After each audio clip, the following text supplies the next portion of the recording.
দেড় মাস আমরা কোনো গোসল করতে পারিনি, এমনকি টয়লেটের পানি পর্যন্ত আমাদের ছিল না। আমরা পানির জন্য, খাবারের জন্য আমরা সবসময় কান্না করতাম। সোশ্যাল মিডিয়ার মাধ্যমে এই জাহিদের সাথে আমার পরিচয় হয়।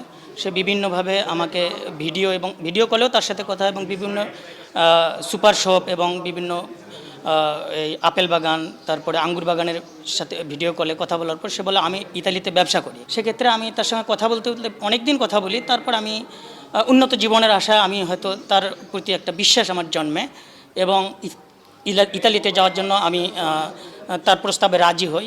এবং তার সাথে আমার কন্ট্যাক্ট হয় যে 20 লক্ষ টাকা সে দেশে নেবে 5 লাখ, এবং ইতালিতে পৌঁছার পর প্রথম সপ্তাহে আমার থেকে সে বাকি 15 লাখ টাকা নেবে। এভাবেই তার সাথে কন্ট্যাক্ট হয়, এবং সে দুবাই নিয়ে আমাদেরকে বৈধভাবে আর কি সে প্লেনে করে আমাদেরকে ইতালিতে নেবে। কিন্তু দুবাইতে নেওয়ার পর ওখানে 21 দিন রাখার পর আমাদেরকে আফ্রিকার দেশ নাইজারে নেয়, ইথিওপিয়া ট্রানজিট করে